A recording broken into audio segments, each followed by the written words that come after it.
bonjour, bienvenue à toutes et à tous au Forum de Liberté pour une défense de l'université algérienne, notre thématique du jour. Et pour en parler, nous recevons trois invités. C'est vrai que c'est assez exceptionnel au Forum de Liberté. Fatma Oussadir, professeur de sociologie, Khawla Talab-Brahimi, professeur linguiste, et Louis-Adi Saïd Hamadouche, maître de conférence à la faculté des sciences politiques. Mesdames, bonjour, merci beaucoup d'être parmi nous. Merci d'avoir accepté l'invitation de notre quotidien.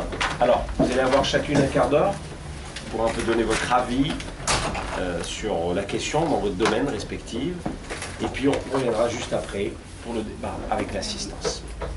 On va commencer par Merci, Monsieur Bakri. Tout d'abord, je voudrais dire que davantage qu'une défense de l'université, nous sommes venus défendre notre honneur d'universitaire. Parce que nous sommes toutes les trois des produits de l'université d'Alger et nous avons toutes les trois fait une carrière dans l'université d'Alger et eu égard à tout ce qui s'écrit sur la trahison des élites, sur la trahison des universitaires, après avoir vainement tenté de mobiliser nos collègues à l'intérieur de l'université, nous sommes très reconnaissants à Liberté de nous offrir cette tribune pour tenter de sauver notre honneur. Alors, pourquoi sommes-nous là ? Nous sommes là parce que toutes trois, nous n'en pouvons plus d'être avec nos étudiants des ombres qui hantent des lieux, soumis actuellement à un remue-ménage sans fin et de n'avoir pas de parole autorisée sur un outil de travail qui est devenu une réserve foncière. Aussi, je voudrais dire que pour ma part, je ne saurais pas partir à la retraite sans témoigner en le dénonçant du préjudice qui a été causé à ma corporation, à mes étudiants et à ma génération, composée d'enfants de l'indépendance qui furent traités comme des rebuts de la présence coloniale. Et nous prenons la parole sur cette université car nous appartenons toutes les trois à trois générations de l'université algérienne. J'ai fini mes études en 71, juste avant la réforme de M. Benihia. Madame Khawla Talab-Brahimi est rentrée en 71 à l'université d'Alger et comme vous pouvez le constater, Louis-Adi Saïd Hamadouche est pour nous une cadette qui se retrouve pourtant dans les mêmes positions que les nôtres. Alors le plus souvent, quand on parle avec dédain de l'université, c'est pour parler de ses performances.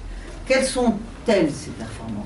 D'abord, il faudrait dire que la tutelle n'a jamais donné d'objectif pédagogique à cette institution, mais simplement d'une gestion de flux démographiques toujours posée en termes économiques et financiers. De plus, cette gestion supposait une circulation des cohortes suffisamment rapide pour intégrer les nouveaux inscrits. Et chaque année, nous pouvons observer que la tutelle évalue publiquement sa capacité à accepter les nouveaux bacheliers. De ce seul point de vue, l'administration de l'université a rempli ses objectifs. À l'indépendance du pays, on comptait 3 établissements du supérieur. Aujourd'hui, le ministère se félicite de l'existence de 90 établissements universitaires, couvrant 47 wilayas et attend ou a déjà réceptionné un centre universitaire à Ildizi. Et donc la réflexion en termes d'encadrement ou même d'emploi, c'est-à-dire de débouchés pour ces nombreuses cohortes, n'a débuté qu'en 2004. Par ailleurs, il existe des variations dans les performances de fait selon l'origine sociale des étudiants. Mais cela obéit à la règle des héritiers dans tous les pays. On s'aperçoit que comme partout ailleurs, plus le capital scolaire des parents est élevé, plus ils investissent dans le domaine culturel. Et quel est le comportement de ces parents concernés par la formation de leurs enfants ? Depuis quelques années, ces parents investissent dans des écoles privées et investissent dans le lycée français de façon à permettre à leurs enfants d'aller poursuivre leurs études à l'étranger. C'est le fait d'un certain nombre de parents, mais aussi c'est notre fait à nous, enseignants du supérieur. Et ceci marque bien la défiance que nous avons tous vis-à-vis de notre système, vis-à-vis des à mon avis, ce complexe que nourrit le pouvoir vis-à-vis des élites, est-ce que ça ne remonte pas À 62. Avant. Bien avant, peut-être la fin des années 40. Est-ce qu'on ne le vit pas aujourd'hui encore, ce complexe vis-à-vis de l'élite? En termes sociologiques, ça s'appelle la nature du pouvoir. Hein. Ouais. C'est certainement pas la petite bourgeoisie qualifiée qui s'est formée péniblement pendant la fin de la période coloniale qui a pris le pouvoir. C'est pas le pharmacien de Sétif, c'est pas les diplômés, c'est pas eux qui ont pris le pouvoir. Donc il y a une nature du pouvoir qui tout de suite d'ailleurs s'est réaffirmée, puisque je le disais en début, moi je considère personnellement, et ça fait partie de ma colère, parce que je suis en colère, que j'ai subi un préjudice. Je suis quelqu'un qui a vécu une enfance terrible dans la guerre, avec l'armée française qui cassait tout le temps la maison, avec un père que je cherchais dans les prisons, et 10 ans après j'étais devenue Hizb français.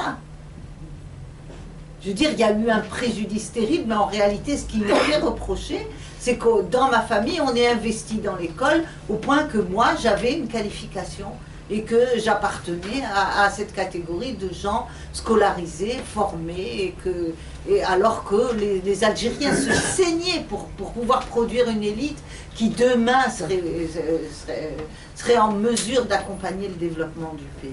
Bien non, c'est celle-là qu'on a disqualifié, désinstitutionnalisé, délégitimé socialement.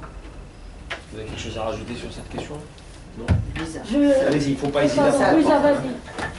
Non, vas-y. Papa, retrouver la jeunesse. Déjà qu'elle est privée de tout le reste. Kérim, je crois que le problème d'élite n'est pas le seul problème qui se pose au niveau de la conception du pouvoir politique en Algérie. Hein. Il y a un souci vis-à-vis de l'élite politique, parce qu'on la considère bizarrement, paradoxalement, comme antinomique avec la nature du pouvoir, mais ce n'est pas toujours le cas. Vous voyez ce qui se passe en Égypte. L'Égypte, c'est une société avec une élite reconnue dans le monde. Et voyez comment la situation a évolué. Et voyez, à contrario, comment la situation évolue en Tunisie. Donc il ne faudrait pas... Mon objectif n'est pas non plus de donner une image idéale en disant que si on a une élite, on va résoudre tous les problèmes. Ce n'est pas du tout le cas. Mais en tout cas, je pense qu'une élite, la présence d'une élite, son autonomie relative, même si elle n'est pas absolue, empêche au moins de commettre les grosses erreurs. Et empêche au moins d'éviter les grosses erreurs. Limiter les dégâts. Oui, absolument. Et puis de ne pas rééditer les mêmes erreurs aussi. Parce que finalement, l'élite, c'est aussi la mémoire. Et quand on n'a pas de mémoire, on a de gros risques de refaire les mêmes erreurs très souvent. Professeur Talfani. Je viens de lire un texte dans un livre qui est sorti cette année qui s'appelle La guerre d'Algérie, les mots pour la dire, qui a été publié à l'extérieur. Il y a un très beau texte de Slimane Ben Aissa où il dit pourquoi cette guerre est sans nom. Et il parle d'un certain nombre de lignes de force qui expliqueraient peut-être l'histoire de ce qu'on appelle dans la profondeur historique le Maghreb central, qui est devenu l'Algérie. Une certaine, je dirais des constantes, mais ça me gêne d'utiliser le mot constante parce que je ne l'aime pas du tout. Mais par exemple, la primauté du janissaire dans la constitution de l'oligarchie politique. De la régence. La primauté de l'extérieur sur l'intérieur. La primauté du militaire sur l'élite intellectuelle. Et quand on relit la belle compilation, c'est une belle compilation de Abou al-Qasim Saadallah, Tarikh al-Jazair al-Thaqafi, fi 9 ajza, 9 volumes, dans le Gharb islami, on voit que dans la constante de cette histoire du Maghreb central, il y a une méfiance de l'intellectuel. On ne l'aime pas, l'intellectuel. C'est celui qui empêche de tourner en rond. Et c'est toujours celui-là qui est suspecté, tenu en suspect, excusez-moi, par rapport au pouvoir politique de l'époque qui cherche à garder son pouvoir et à se maintenir. De la force. Je crois que là, donc, certes, l'élite dans tous les pays du monde joue ce rôle d'interface entre le pouvoir et la société, le pouvoir politique. Elle peut être instance de médiation. Or, ce qui se passe en Algérie, c'est que les instances de médiation ont été complètement dévoyés. L'université, nous en parlons parce que c'est l'institution qui est la nôtre, mais nous pourrions dire la même chose des syndicats, du mouvement associatif qui difficilement essaye de faire son travail. En un mot, la société civile. Et on voit bien, Louisa vient de donner 2 exemples, l'Égypte et la Tunisie.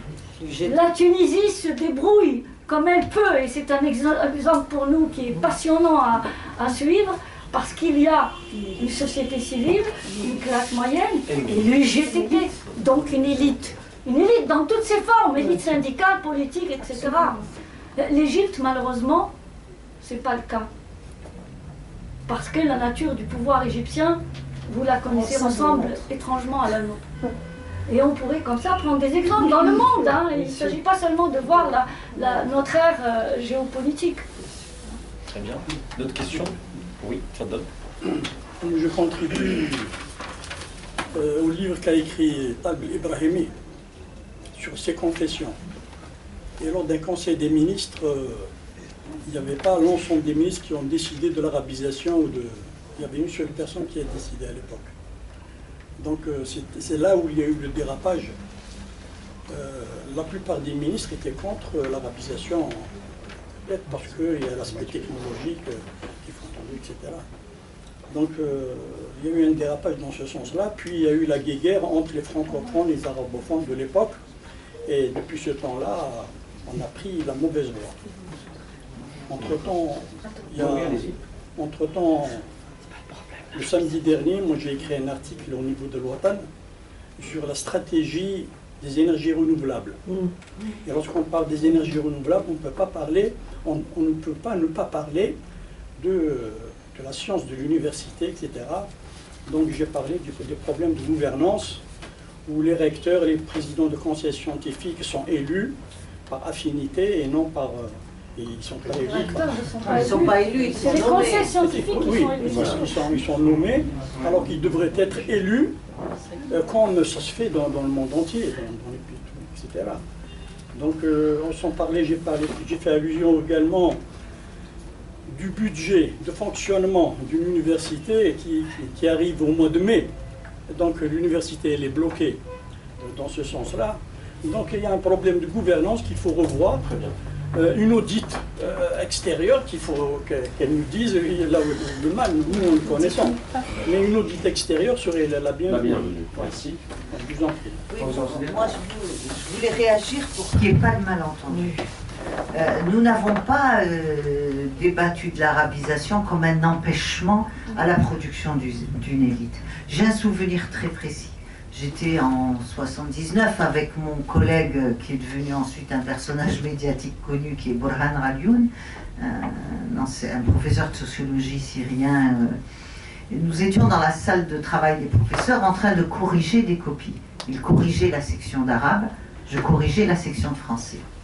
Et au bout d'un moment, parce que moi j'ai toujours considéré que l'arabe c'était une nécessité de se le réapproprier, j'ai corrigé la copie et je me suis retournée vers Burhan et je lui ai dit, tu sais, c'est affreux, hein. Heureusement qu'ils ont arabisé parce que mes étudiants, ils parlent une étrange langue étrangère. En français, ça ressemblait plus à rien. Il m'a dit, tu sais Fatma, quand ça va plus dans la tête, ça va plus dans toutes les langues. Et si tu voyais les copies que je suis en train de corriger en arabe, donc c'est voilà, c'est pas le problème de l'esprit. Et je pourrais ajouter cela dans la mesure où moi je suis spécialiste de langue, et j'enseigne la langue arabe et j'interviens aussi dans le département de français de les lettres et langues d'Alger 2. Et avec mes collègues, nous mesurons ce que je disais au départ. Maîtriser les dimensions fondamentales du langage, c'est-à-dire savoir s'exprimer, quelle que soit la langue. Nos étudiants, malheureusement, sont condamnés au bégaiement. Il faut leur rendre leur langue. N'importe quelle langue. N'importe laquelle. Parler. Y compris tamazight, mais alors là, c'est une autre histoire.